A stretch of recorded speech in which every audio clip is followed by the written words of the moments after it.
আলহামদুলিল্লাহ। দুনিয়া কোথা থেকে কোথায় পৌঁছে গেল। আর আমি কিনা সেই সেকেলেই রয়ে গেলাম। কিছু, কিছু ব্যাপারে বড্ড সেকেলে।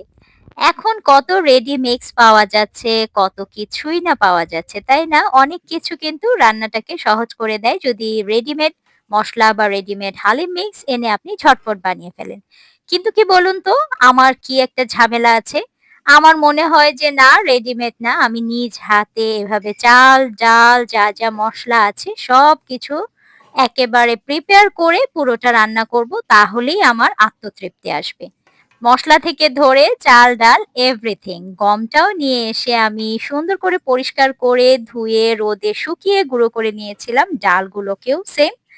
তো এই আরকি আজকে হালিম রান্না করছিলাম আর মনে, মনে নিজেই নিজেকে ভাবছিলাম কতটা সেকেলে রয়ে গিয়েছি। এখন আধুনিকতার ছোঁয়ায় মানুষের কাজ কতটা সহজ হয়ে গিয়েছে।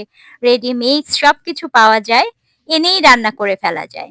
কিন্তু ওই যে বললাম আত্মতৃপ্তি বলে একটা কথা আছে। তো যাই হোক আলহামদুলিল্লাহ কষ্ট করেও দেখা যায় যখন পরিবারের লোকজন সবাই খেয়ে বলে খুবই মজা হয়েছে, তখন আসলে এই কষ্টটা আর কষ্ট মনে হয় না। আলহামদুলিল্লাহ অনেক মজা হয়েছিল। Thanks for watching.